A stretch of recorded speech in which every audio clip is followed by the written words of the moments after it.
always believed that art has the power to transform, to illuminate, to educate, to inspire. And an artist is the medium. Recently, I had the good fortune to meet one such profound artist, Sacha Jafri, one of the world's leading contemporary artists and the preeminent pioneer of magical realism in art. In 2008, at the age of 27, Jafri became the youngest artist in history to be offered a museum-based 10-year retrospective world tour. He is the first artist to be featured on the front cover of both the New York Times and the Financial Times.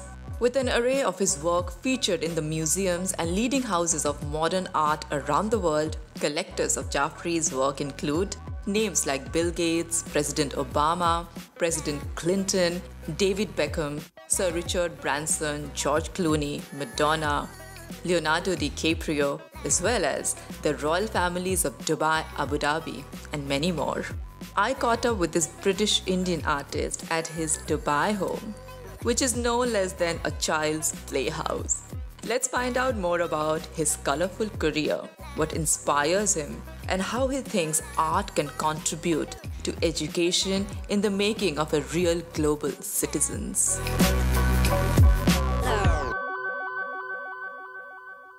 Sacha, so lovely to have you on my show once again. Thank you, Ma. Nice to see you. Nice to see you. Well, my first question starts with, of course, our Global Education and Skills Forum. That's how you're here today. And the question is associated with education. How can art become a big part of the evolution of education in today's day and age? Art's about putting something in the world that's meaningful, poignant, inspirational, and you can't begin to create something that has that unless you yourself, the creator, is living a life of grace and understands how important the intentions of creation are. What are your intentions? Where's it coming from? And then the piece that you create will resonate something spiritual, something beautiful, and you will connect with the soul.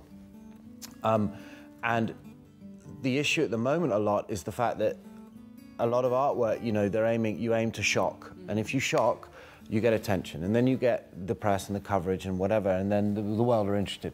But the problem is that work of art, or that moment, will be remembered maybe for a week, maybe a month, at the most 5 years.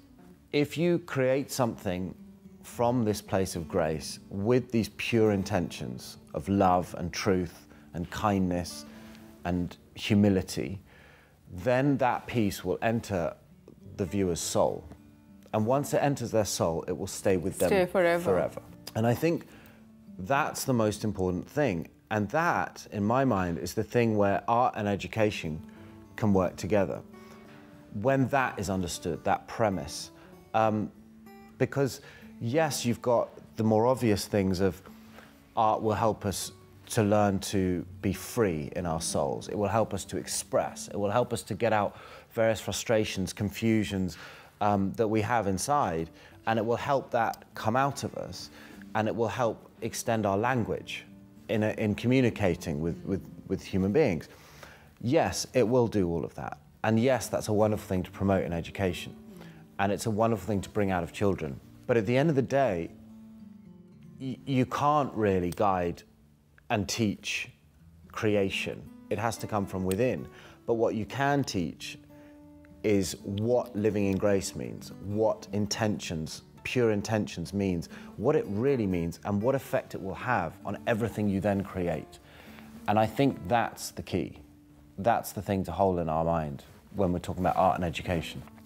Well, I met you around 8 years back, and I see you now, and I truly see the evolution you have gone through as an artist. And what has that evolution been for you, and how did it all come about, and how that evolution reflects on your work? It took a good 20 years of messing around and trying to paint and not understanding what the most important thing was. And I think even if you tell a 20-year-old what I'm explaining now, it's not really going to work, because you've almost got to do this journey to find it for yourself. But we still try it, don't we, and sort of pass on what we've learned. I think the thing that really has changed my work hugely interestingly. There have been some defining moments. The birth of my baby girl, certainly, but then practicing yoga has been a really big change in my life. Understanding meditation. What I've found is I've sort of learned to strip everything away, strip everything back, and try and create this expression of myself, which is a very raw expression, and it's incredibly pure. And that's taken 20 years to develop, to be able to just cut out all the constraints of human intervention. Shed everything. Yes, and try and get back to what it was we were given in the first place. And that is the greatest gift we were ever given, which is our childhood. But sadly, it's the first thing we're taught to forget. And the thing I found, which was amazing, which I learned through yoga actually, was you take a picture of yourself when you were 3, and you look at that picture, and you put it on your wall of your bedroom or in your bathroom. So every day, you see that picture, and you remind yourself, that's who I owe who I am to. That is who I'm protecting, that picture of the little 3-year-old me.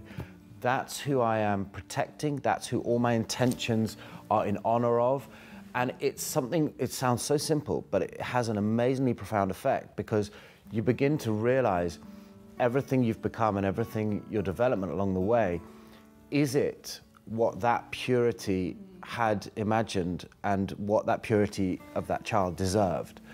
If you stare at a blank canvas, huge white canvas, and you just sit in front of it and you stare at it, through concentration on nothing, you fall into this incredibly deep meditative state. And then what you're doing is you're painting, you're allowing your subconscious to create.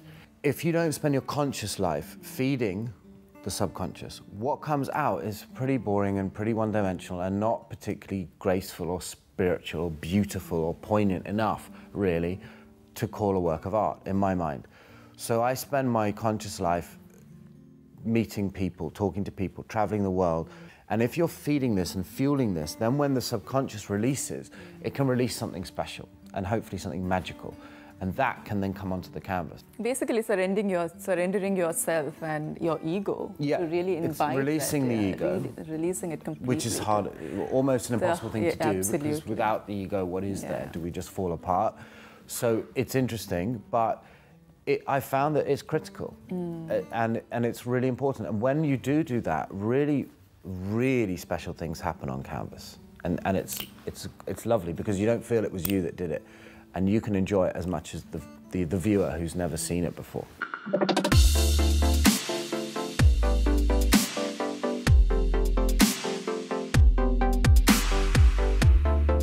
Jafri was awarded Young Artist of the Year in New York for 2 consecutive years and received the UN's Art and Humanity Award in Belgrade for his artistic and humanitarian work, having raised over $40 million from the sale of his work for various charities around the globe. Over the years, you've also won a lot of awards and accolades. What is most precious to you, and what do you think of them? I won an award which was an amazing experience, which was an award from the UN. And it was previously won by Martin Luther King, which is pretty cool. Yeah, absolutely. Which I didn't know at the time. Yeah. But it was amazing. It was in Belgrade, and it was an award from the UN for art and humanity. It's such an honor. I mean, it really was. The other awardees for other awards from the UN for different things were all in their 60s and 70s, and I was this like 35-year-old. So I felt really humbled by it, but that's an amazing honor. Yeah. And that's my next question, that you're so young and you've achieved so much in your life already. Did you ever dream of this, or it was a journey that you just followed? I love sport, and that's always been a big passion of mine. But there was something about painting that I was very dyslexic, and I wasn't great at communicating, and painting enabled me to find my language, which enabled me to connect with the world and realize where I fit in and how I fit in. I was still young, so I didn't know how it would all evolve, but I never really thought I'd be in this, what I'm doing now and what I've done, never. So somewhere you just had a huge belief in yourself to just keep doing? I think maybe I did, yeah. Or you were just following that magic that was happening every time you painted something? I was seduced by that magic, and it made me feel something I'd never felt before. And I think the other attribute you sort of need as an artist, as we're calling us artists, is audacity, which I think it's something Pollock said, and I think it's really true. You need self-belief. At the end of the day, all we're really here for, any of us, the only thing that really means anything is love, really. And that's what we're all, that's how, the interesting thing we talk about, you know, what connects us, and, you know, we're all coming from different races and different religions and different beliefs, and, you know, there's a lot of issues in the world at the moment of segregation and separation, and a lot of hatred towards other groups of people. It's ridiculous, because the one thing that does connect us all is that all any of us are here for is to find love. And when we find it, we realise its meaning and its understanding and how important it is, and that nothing else really matters.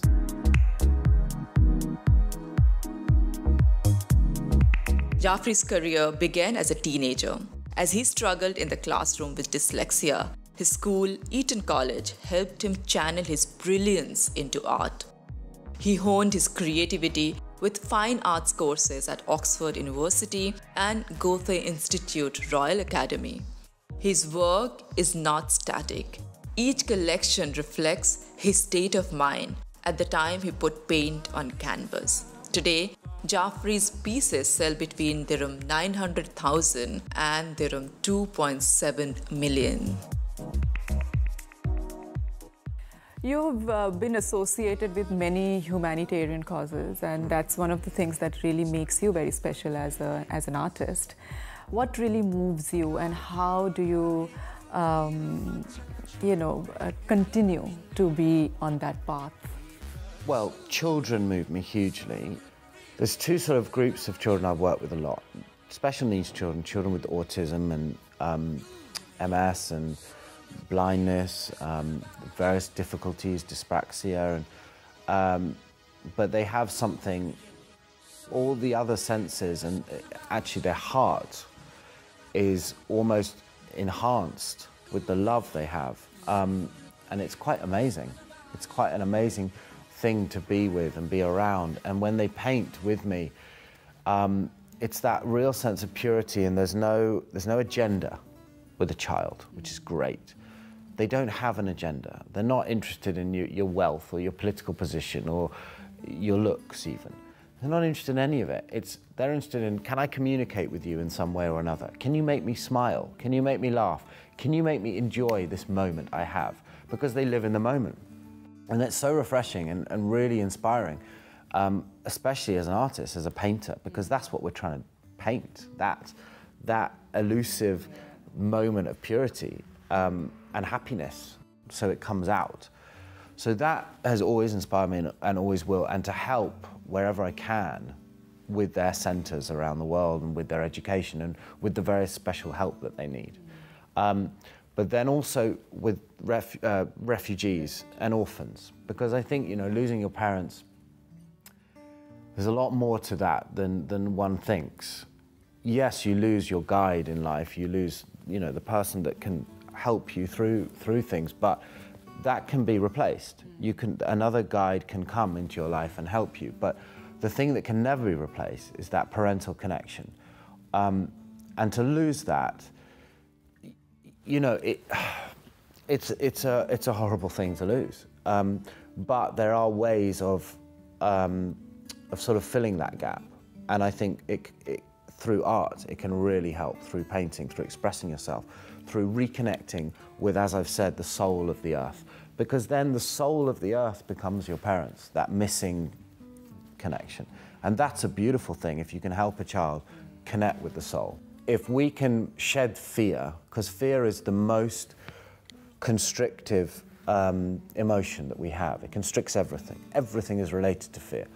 Every other emotion is connected to fear. Fear. And if we can shed that, which is a very difficult thing to shed, because our inner fears are incredibly connected to our core, it's very hard, but if we can, and if we can understand how to shine our light and not be afraid of that, it allows others around us to shine theirs. And something that Gandhi said, which I love, and it's so simple but so true, which is connected to that, is that greatness is not about changing the world. Greatness is about changing yourself. And if we do make that change within, and we do understand about shining our light, which means we have to get rid of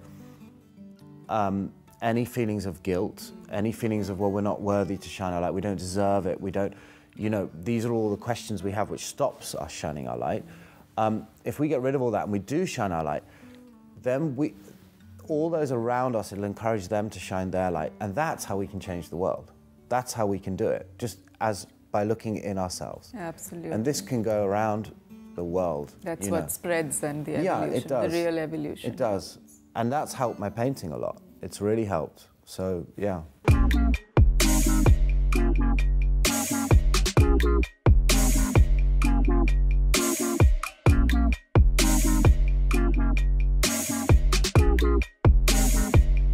We are talking about how to make children a global citizen in today's day and age. How can teachers help, and how can art help in doing that? I think we're all global citizens anyway, because that's the way the world's going. Whether that's a good thing or not, I'm not sure. But I think what is important is to understand how to be a good global citizen. That's the key. And what does that mean? It's about treating the king and the janitor the same. That means more than you at first think, because a lot of us say that, and yes, I do that, but very few of us really do that. Because would we do the same thing for the janitor who cleans the loo as we would when we meet the King of England, or when there isn't one, but the Queen of England? Would we behave the same? Would we do the same? No, very few of us would. So to really do that, and to know inside that you would, you'd give the same smile, the same warmth, the same place of your heart you'd give to those two individuals in exactly the same way. Because there is no, in my opinion, there is no man or woman greater than any other. There is no individual greatness. There's no such thing. I don't believe that we can achieve anything great as an individual. We only achieve greatness when all those around us, we are helping everyone achieve greatness, everyone achieve love, everyone achieve a form of peace. When there's a smile on every man's face, can we really smile?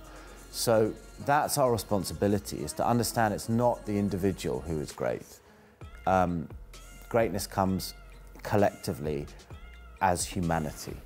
And we can be great together, sure, but not as individuals. And we should be. I mean, that should be the ultimate aim for every Absolutely. human. I think now we need to be, because if we don't... And in today's day and age, we need to be way more conscious than we were. We really do. Because if we're not, our world as we know it will crumble. I think we're all beginning to realize... And you see that happening around us. We're beginning to realize that. Because this very tentative thing that we're all hanging on at the moment, which is a very thin string, they're going to start snapping. And they're starting to around us, whether it's strings of humanity snapping, which they are. Things are crumbling a bit, and it's really important now more than ever. And education of these things is critical, which is why the Global Forum is, you know, this is an important thing. Last but not the least, art is becoming more and more an investment. Yeah. How do you think people are still buying it for emotional reasons? And do you think we'll be able to sustain that? There's a big issue, generally. There's a bigger issue in the world, which we've touched on between us. But if art reflects the world, then there's a big issue in art. And the big issue is that it is becoming a commodity. It's always been a commodity, but we're more aware of that now, and we're fueling it more. And I think buying art for investment, I think, is a very, very sad thing to do. Because what you're doing is you're stripping away something that is magical, something that connects with the soul, and you're stripping away what that has, the beauty of that, and you're making it about money. And I think if you invest in art, you should invest in something beautiful that you believe in. You should invest in belief in the something artist. you connect with, something yes. that resonates with yes. you. And the artist's intentions. You have to believe that they had pure intentions, that they have created something from a place of grace. And if they have, and you invest in that thing, and you bring that into your life, into your living space, that will pay you back far more than a few $100,000. But sadly, I don't think there's a huge amount of art out there at the moment that is detached from the monetary. Exactly. Yeah. As an artist, what does money mean to you? It buys me time to create more. So I'll make some money, and I will use that to know that I don't have to earn anything for a year or 6 months, and I will put myself in the studio and I will create something that your soul wants to create. Right, exactly. And that's how you are here where you are today. Maybe. Maybe. Well, you make us very proud, and it's so inspiring to just sit here and talk to you. There's so much to learn from you, apart from, just going through your art, which is very inspiring, but as a human, you're very inspiring, and I think that really reflects in your work. Well, it's very kind of you. Thank you for coming on the show, and it was a pleasure having you on the show. Thank you, Ma. It's been a real pleasure.